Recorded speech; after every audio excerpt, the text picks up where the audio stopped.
Hey guys, how's it going? One of the key parts of successfully selling on Amazon is knowing how to manage the finances and the inventory. And sometimes when people are about a month or two into the process, and let's say you have 2 or 3 units going, you're doing about $2,000 to $3,000 a month revenue, and you're starting to figure out, okay, this one's starting to sell, it's going down. I have another opportunity over here, this one over here, what do I do? And it's kind of like walking into a buffet. I remember as a kid when I'd walk into a buffet and you see all these different kinds of food. And you want to eat everything. But the problem is your stomach can only hold so much. In the similar way, your capital can only handle so much. So how do you determine which ones to go with? So I'm going to give you some tips on how to scale. Now what scale means is how to keep growing bigger, but not so fast that you implode and not so slow that you don't gain traction. You want to keep scaling, but you want to do it in a way that's smart. And I'm going to show you how to do that. Number one rule is always put your current inventory as priority. There's 2 kinds of inventory really. You have your current inventory over here, and then you also have your opportunity inventory.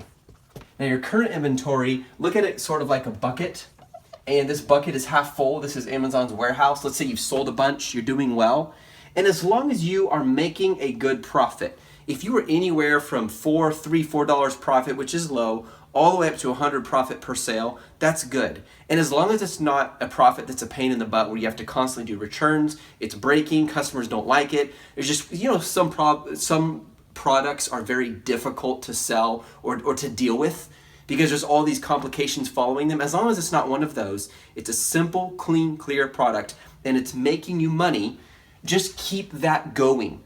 Don't spend the money, throw the money back into the business as much as you can, keep it going. Because the longer it sells, the more money it's going to make you.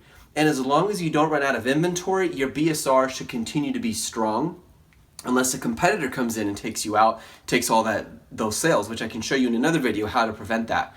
So just make sure you never run out of inventory. What I've seen a lot of sellers do is they're working on the current inventory and they kind of got bored with it. They spent all this time, all this emotion. It didn't work out quite as well as they thought. They thought they were going to become a millionaire in a couple months. They realized it's going to take more like a couple years. And now they're all excited about this opportunity inventory. Now by opportunity inventory, I mean a brand new product. Like, it's got bells and whistles, it's got a flag, I don't know, something super, super, super cool. There's your brand new product. And their emotions are attached to this, and they spend a bunch of money to launch this, and guess what happens over here? This inventory runs out. And they think, well, I can always add inventory later. Well, the problem is you lose your bestseller ranking. You lose the BSR ranking. And what that does is now when you add up more inventory again, it's going to be a much, much longer path to get to a point where it's ranking and selling as fast as it was. You lose 2 assets that you can't get back. Well, one of them you can't get back, time. You can never get the time back, and that's a terrible asset to lose. Always value your time more than your money if you want to make money.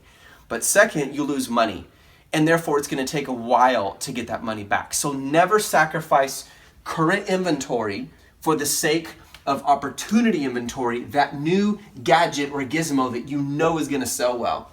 Because the truth is, you don't. You could be 99.9% confident. There are products I've been so confident about, and they didn't sell as well as I thought they would. Yes, over time, you're going to get better and better, and I've become a lot better at knowing what's going to sell and what isn't. But no one knows unless you know the future. So don't put your investment in an opportunity with risk at the risk of what is already making you money, even if the money's not as high as you hoped. Because just think about it this way. Imagine this thing is only making you $1,000 a month in profit. Well, if you had 20 of those, that's $20,000 a month. So that $1,000 a month, you should treat it like gold. Make sure all the time and the work you put into that product goes to work for you. Now, this is the first thing to prevent yourself from running out of inventory, running out of time. You want to make sure you're managing it well. Make sure that you first take care of your current inventory, then go for the opportunity. That's the number 1 rule. The second tip to de-risking yourself so that you know how to scale, how to grow your company, is it is better to expand within a product category than to jump to a new category. Now, there is a time and place to jump to a new category, but when you start, let's just pretend, for example, you're selling in the kitchen category. So you have, let's say, 3 products, product 1, product 2, and product 3, and they're all in kitchen. these 3 products are selling for you, and you want to launch a 4th product, but you found something over here in the automotive department that you think is going to be hot. And you've done a lot of research. There's not too much competition, but there's some. Remember, if there's no competition, that means there's no demand. You need some competition. But there's a good balance between decent competition, but fast growing interest. And so you're trying to catch the middle of that wave to make money. Now think about this. If your next product is in automotive versus kitchen, you are going to spend more time and more money, generally speaking, launching into a new category than a current one. And here is why. You already launched here. You already have people who bought your product, who like your product, and if you're doing this right and you're using a good lead magnet, you have an email list, let's say of 10,000 people. And if you don't know how to do that, you need to learn how to do that, and I can show you how to do that. We do this actually in our coaching program. We teach you how to build an email list, which is the highest converting marketing tool in the world today. So you have 10,000 people who love your kitchen products, and then all of a sudden you come out with an automotive product. That is the best art I can afford today. There you go. There's my awesome car. Now you know why I am in Amazon sales and not an artist. The problem is these people may have no interest in this, maybe 5% of them, but a lot of them are not going to be interested in this new product, and that is a problem because you already have a list based on a product kind.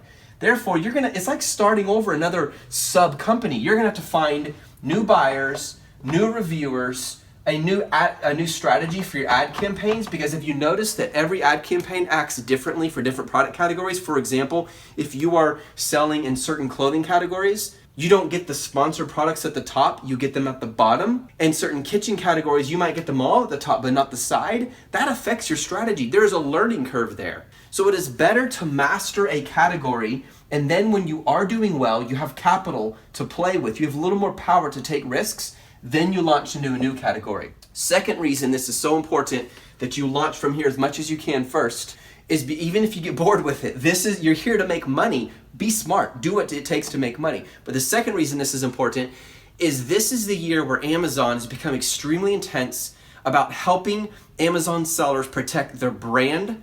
And the way you protect your brand is by getting a trademark. When you get a trademark, it's much easier to get brand gated. Now what does brand gated mean? Let's pretend that you are selling this car part, and you're selling it for $21, and you've got the buy box, baby, because you know what? You're the only seller. And you've private labeled the heck out of that thing. It looks great, it's awesome. And all of a sudden you notice someone else has the buy box, and the lowest price on here isn't 21. They did a little switcheroo on you, they reversed the numbers. It's 12. How did that happen? Well, someone else has hijacked your listing. They can't do that if you're brand gated. You can't get brand gated if you have not at least registered for a trademark. When you go to register for a trademark at uspto.gov, they give you an application number. That is very valid in Amazon's eyes. Now, if you have an approval number, which takes about 9 months, that's even better. But just getting the application number is a huge step, and Amazon knows you're serious about protecting and building your brand. So it's very important that you stay in this category, master it, dominate it, get it branded, get it trademarked. Long term, you're gonna make a lot more money on Amazon as a result. Hey, this is Seth, Keeping It Real. If you are looking for a team to help you, if you are looking for more in-depth coaching than these videos, I have worked now with a team of 8 amazing people who are successful Amazon sellers, and they help coach you and teach you how to build your Amazon store. Not just sell stuff on Amazon, but turn that into a passive income machine. I also have people who can help you a ton with the review process in a way that honors Amazon's terms of service. We teach you how to do ad campaigns. We teach you how to market. We teach you how to build your email list. I mean, it is full force how to build passive income. We have some people in there doing millions a month. All right, this is Seth Kniep. Have an awesome day. I'll see you. Bye.